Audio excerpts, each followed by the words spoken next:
Rendez-vous à la ferme comme tous les matins, c'est l'heure de retrouver Fanny Agostini en direct d'Auvergne, Boissey en Haute-Loire pour être précis. Bonjour Fanny. Bonjour Mathieu. On apprend des choses au contact de la nature tous les matins avec vous. Alors on connaît, là pour le coup, même les plus urbains des urbains connaissent le principe de compter les cernes des arbres, c'est-à-dire les anneaux de croissance pour connaître leur âge.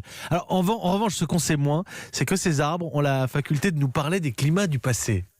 Oui, les arbres sont aussi habilités, Mathieu, à nous raconter l'histoire du climat. C'est ce que l'on appelle la dendrochronologie, une discipline permettant de lire dans un tronc d'arbre pluricentenaire et même parfois encore plus vieux que ça. C'est ce à quoi s'attache en tout cas le laboratoire Tree Ring Research en Arizona, qui possède la plus grande collection au monde d'anneaux de croissance. Que nous disent les troncs d'arbres alors, puisque on peut aujourd'hui les faire parler apparemment? Mais attendez, c'est dingue. On sait par exemple, Mathieu, qu'en 1815, l'éruption du volcan Tombora en Indonésie a créé une année de froid absolu dans tout l'hémisphère nord.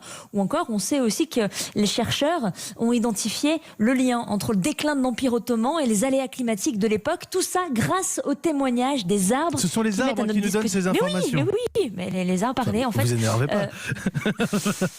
C'est la passion qui parle.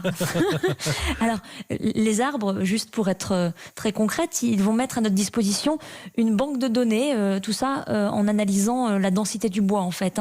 Et tout ça est très précieux car on a un recul historique grâce à eux, mais aussi un compte-rendu des dernières décennies.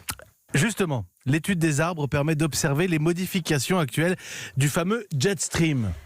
Oui, vous savez, ce courant d'altitude qui ceinture toute la Terre et surtout qui pilote tout ce qui circule dans l'atmosphère. Eh bien, avec l'analyse d'arbres, on peut reconstruire l'évolution du jet stream de l'Atlantique Nord jusqu'à 1000 ans en arrière. Eh bien, sachez qu'en observant cette densité du bois au cours du temps, les résultats convergent vers le même constat. Le jet stream nord-atlantique n'a jamais été aussi mou et déformé. Or, ce ralentissement aurait pour effet de bloquer tantôt les vagues de chaleur ou au contraire les périodes de fortes précipitations, notamment sur l'Europe.